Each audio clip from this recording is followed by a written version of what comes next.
बहू प्रिया को आदत थी हर काम में शॉर्टकट ढूंढने की, क्योंकि उसे हर काम में आलस आता था। अरे यार, दूध गर्म कर दो ना। अरे पेट में जाके तो दूध ठंडा ही हो जाना है ना, तो ठंडा ही पी लो ना। अरे तुम मेरा सर गर्म मत करो यार। अच्छा है, सर गर्म हो जाए तो सर पे दूध रख लेना, वो भी गर्म हो जाएगा। एक बात बताओ, तुम इतनी आलसी क्यों हो?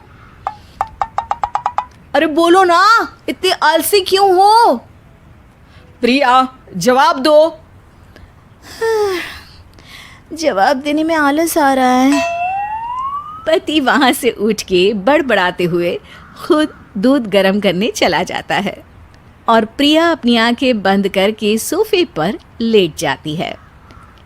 प्रिया की इस आदत का घर वाले सबको पता तो था ही, अब तो बाहर वाले भी उसको आलसी बोलने लगे थे।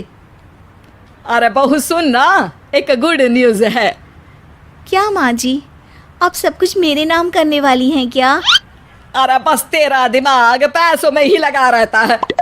माँ जी, आपको तो पता है कि मैं गांधी जी की कितनी बड़ी फैन हूँ, और गांधी जी तो नोट पे ही मिलते हैं ना, इसलिए पैसों के अलावा कहीं दिमाग ही नहीं रहता। वैसे गुड न्यूज़ क्या है? अरे गुड न्यूज़ ये है कि मेरी कुछ सहेलियां आने वाली है। हैं? ये भी कोई गुड न्यूज़ है क्या? जब भी आपकी सहेलियां आती हैं, मेरे किसी न किसी काम में खोट निकाल की जाती हैं। हमेशा कोई कमी दिखी जाती है उनको मेरे काम में, और मुझे आलसी बोलते हैं वो लोग। अरे तो ऐसा समझ कि आज तेरे पास मौका है उनकी नजरों में अच्छा इम्प्रेशन जमाने का। कैसे कैसे? उनके लिए खाने की इतनी स्वादिष्ट चीजें बना कि वे उंगलियां चाटती रह जाए। माँ जी, ये तो आप मुझे नया काम पकड़ा रही हो। अरे मेरी सहेलियों से तारीफ पानी है कि नहीं? हाँ, पानी तो है। तो बस जाओ, बन जाओ बावर्ची, लगाओ तड़का, कल शाम को आएंगी वो। अगले दिन सास सुबह से घर के बाहर अपनी सहेलियों के पास चली जाती है और शाम को सब प्रिया के हाथ का खाना खाने घर आते हैं। आज देखते हैं कि प्रिया बनाती क्या है। हाँ हाँ, पिछली बार हमने बोला कुछ हल्का खाएंगे तो पापड़ फ्राई करके ला दिए थे बस। हाँ, और उसके पहले जब आए थे और बोला था कि भारी खाना खाना है तो तरबूज काट कर ले आई थी। बोल रही थी तरबूज भारी होता है ना। अरे बस भी करो, इतनी बुरी नहीं है मेरी बहू। तभी बहू वहाँ खाना लेकर आती है। पनीर कोफ्ता, भिंडी मसाला, शाही मसाला, दाल, डबल तड़का, लच्छा पराठा, मिस्सी रोटी। अरे बस बस बहू, इतना सारा खाना। अरे अभी तो और भी है, फ्राइड राइस भी है अभी तो आपके लिए, और हाँ, अरे सूप लाना तो भूल ही गई मैं। अरे लगता है पिछली बार की कमी आज पूरी कर ही देगी बहू। हाँ हाँ, आप खाइए तो। हाँ, खाएंगे तो सही, इतना खाना बना तो दिया है, अब देखना भी तो पड़ेगा ना कि बना कैसा है। हाँ हाँ, लगा ले भोग खुद को। खाना चखते ही तीनों सहेलियां प्रिया की वाहवाही करने लगती है। अरे शानदार, जबरदस्त, जिंदाबाद, मजे आ गए प्रिया। प्रिया की सास भी कमाल है, बहू को क्या जायकेदार खाना बनाना सिखाया है। अरे मान गए भाई, इतना अच्छा खाना तो हम में से किसी की बहू नहीं बनाती, और हम भी नहीं बनाते, झूठ क्यों बोले। अरे बस करो बस करो, खाने पे ध्यान दो, बोलती ही रहोगी तो खाओगी कब। ये लो, थोड़ा पनीर और ले लो। सास भी सहेलियों के साथ खाना खाने लगती है, पर बहू के साथ अपनी भी तारीफ सुनकर सास मन ही मन फूली नहीं समा रही थी। प्रिया ने बड़ी खुशी से सबको खाना परोसा और सब ने झट से खाना खत्म भी कर दिया। राधे राधे, मजा आ गया। और थक गई खाना खाते खाते, अब बस बिस्तर लग जाए मेरा। अब तो जब भी मेरे घर मेहमान आएंगे प्रिया को ले जाया करूंगी खाना बनाने के लिए, मेहमान भी खुश हो जाएंगे। सास खुश है कि प्रिया की इमेज अपनी सहेलियों के सामने काफ़ी सुधर गई है। प्रिया खाने के बर्तन समेटती है। इतने में तीनों सहेलियां हाथ धोने किचन में चली जाती है। तभी एक सहेली देखती है कि किचन स्टैंड पर कागज़ पड़ा हुआ है। वो सोचती है कि कागज़ को डस्टबिन में डाल दे। जैसे ही वो उसे उठाती है तो देखती ही रह जाती है। दरअसल वो एक बिल है जिसमें वो सारी चीज़ें लिखी है जो उन्होंने अभी अभी खाई है। वो चुपचाप बिल उठाकर बाहर आ जाती है और उसके पीछे बाकी दो सहेलियां भी आती हैं। प्रिया, खाना अच्छा बनाया था, सच कहूँ तो बहुत अच्छा बनाया था। थैंक यू, बहुत अच्छा लगा सुन के। हाँ, पर जिसने बनाया वो इतनी तारीफ सुनता तो उसे और भी अच्छा लगता। क्या मतलब? ये बिल देखो, तुम्हारी बहू ने ऑनलाइन ऑर्डर किया था खाना। अरे तारीख तो आज की ही है ना? हाँ, आज की ही है।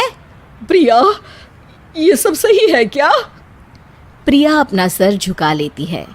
सास सब समझ जाती है कि बहू की चोरी पकड़ी गई है। इतना भी आलस अच्छा नहीं प्रिया। अरे बता ही देती कि बाहर का खाना है, मैं बाहर का खाना खाती नहीं हूँ। तीनों सहेलियां वहां से जा रही होती है कि तभी उनमें से एक मुड़कर कहती है, अब ये तो बताओ कि खाने की रेटिंग बहू को दे या डिलीवर करने वाले को। प्रिया समझ जाती है कि शॉर्टकट लेने की वजह से उसके साथ सास को भी ये बेइज्जती झेलनी पड़ी और वो कसम खाती है कि अब से शॉर्टकट से नहीं, मेहनत से काम करेगी।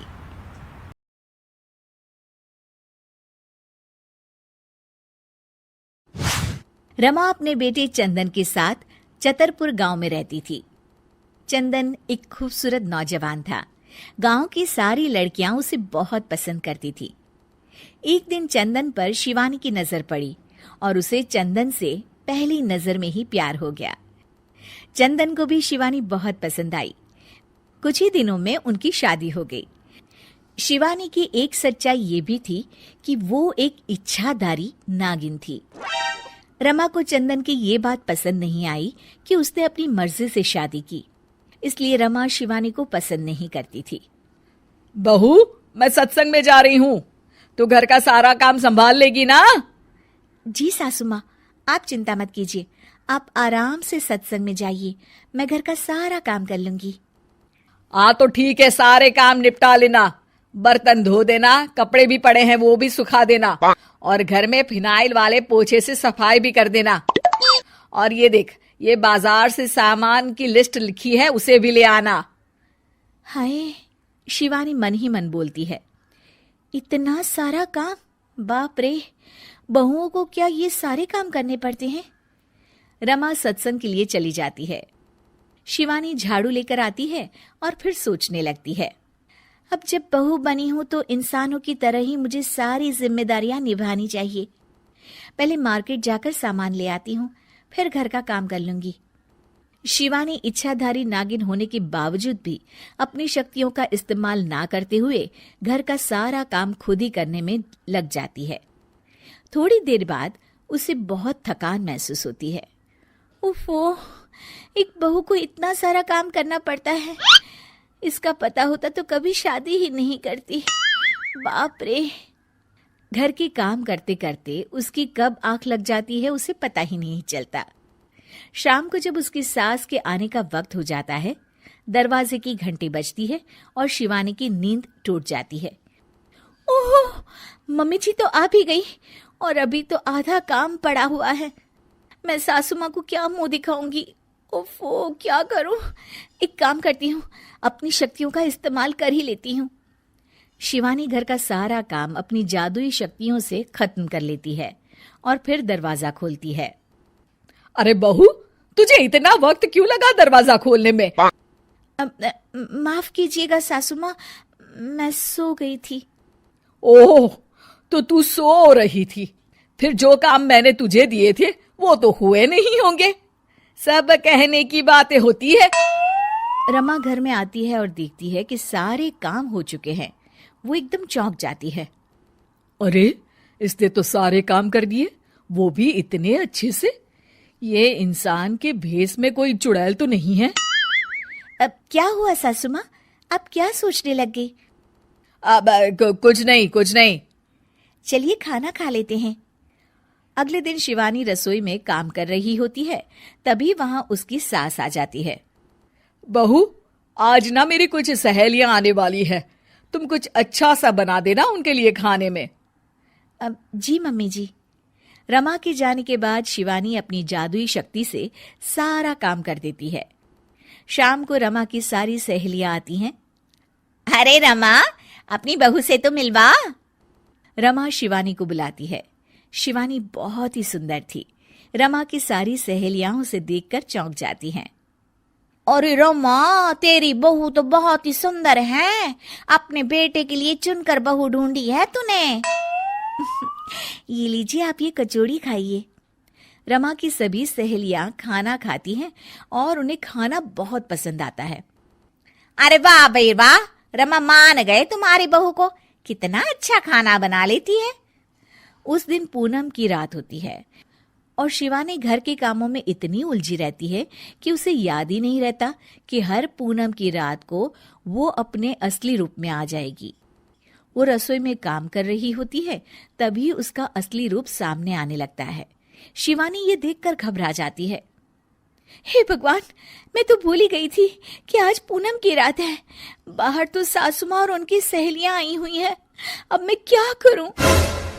क्या शिवानी का राज सबके सामने खुल जाएगा?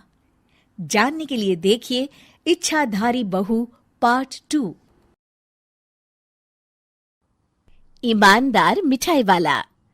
एक गांव में महेश नाम का एक हलवाई रहता था। उसकी दुकान दूर दूर तक मशहूर थी।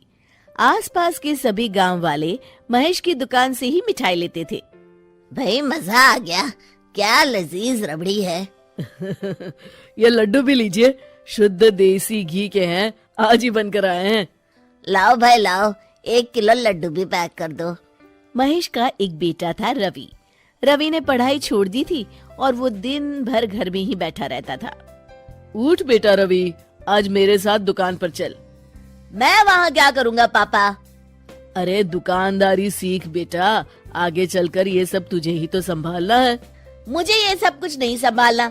मैं वीडियो गेम खेलूंगा, फिर दोस्तों के साथ बाहर जाऊंगा। हे भगवान, इसे थोड़ी अक्ल दे दो। ऐसे ही चलता रहा तो आगे न जाने इसका क्या होगा। महेश बड़बड़ाता हुआ दुकान चला जाता है। दुकान पर ओ घसीटाराम, मुझे थोड़े चक्कर आ रहे हैं, जरा पानी तो लाना। जी जी मालिक। सुन, मैं घर जा रहा हूँ, आज दुकान तू संभाल ले। जैसा आप कहे मालिक। महेश बिस्तर पर लेटा है। आपको बहुत तेज बुखार है, 1 हफ्ते बेड रेस्ट करनी होगी और ये दवाइयाँ लेनी होगी। हाय राम, ये क्या हो गया आपको? मैं तो 1 हफ्ते में ठीक हो जाऊंगा, पर दुकान कौन संभालेगा? आप फिक्र ना कीजिए जी, मैं रवि को समझाकर दुकान भेज दूंगी। आप बस जल्दी से अच्छे हो जाइए जी। अगले दिन रवि दुकान पर पहुंचता है। आइए आइए मालिक, मैं आप ही का इंतजार कर रहा था। क्यों? ये मेरी दुकान है, मैं जब जी चाहे आऊँ। तुम लोग सुबह से आकर काम पर लग जाया करो, समझे? जी जी जी मालिक, दरअसल लड्डू बनाने हैं तो घी लेने जाना है, 5000 रुपए दे दीजिए। 5000? तुम्हारा दिमाग तो ठीक है? इतने महंगे लड्डू बनाएंगे तो मुनाफा क्या होगा? पर देसी घी भी तो बहुत महंगा है ना मालिक। क्या जरूरत है देसी घी की? डालडा ले आओ। पर मालिक। मुझसे बहस मत करो, जितना कहा गया है करो। और क्या क्या बन रहा है? मावे की बर्फी मालिक। मावा मावा मावा, हाँ।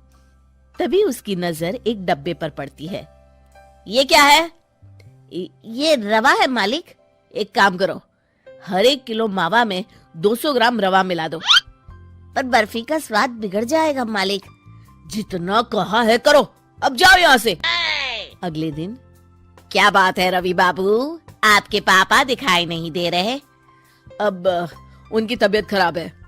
अच्छा भाई अच्छा, बस उन्हें ये बताना था कि वो आज आए नहीं तो उनकी मिठाई बड़ी बेस्वाद लग रही है।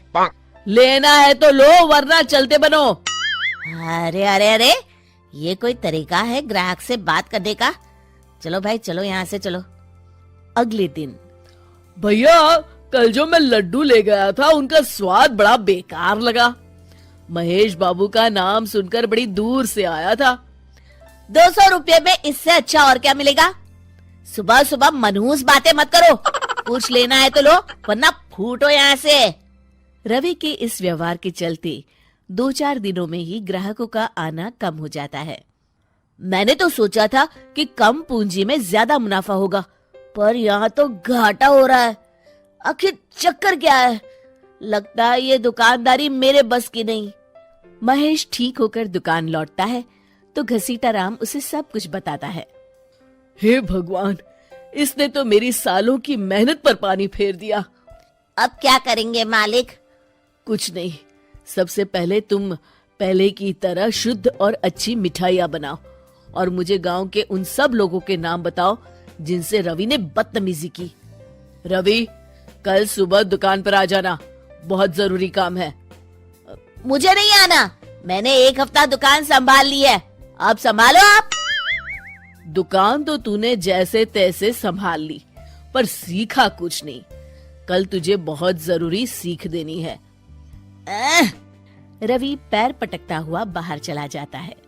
अगले दिन, ये ले ताजी शुद्ध मिठाइयाँ। मैं इतनी मिठाइयों का क्या करूं? इन्हें उन सब के घर देकर आओ जिनसे तुमने बदतमीजी की, और साथ में माफी भी मांग लेना।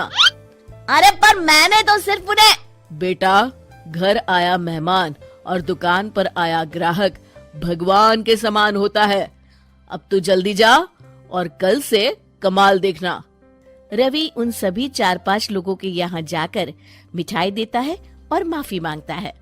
अगले दिन दुकान पर ग्राहकों की भीड़ लग जाती है। मान गए महेश बाबू, आपने तो आते ही घर तक मिठाई भिजवा दी। बस मेरे बेटे की गुस्ताखी को माफ कर देना भाई, उसमें अब तक बचपना है। हाँ हाँ, आपके लड्डू के बदले हर चीज की माफी है। भाई आज तो मेरे पड़ोसी भी आपकी उदारता देख के दंग रह गए। इतनी बड़ी दुकान के मालिक का बेटा घर तक माफी मांगने आया। भाई रिश्ते निभाना तो कहीं आपसे सीखे। बस आप लोगों की दया है। ताजी रसमलाई आई है, लेंगे आप? हाँ भाई हाँ, 200 ग्राम पैक कर दो। शिक्षा, सफलता पाने के लिए ईमानदार और विनम्र होना बहुत जरूरी है।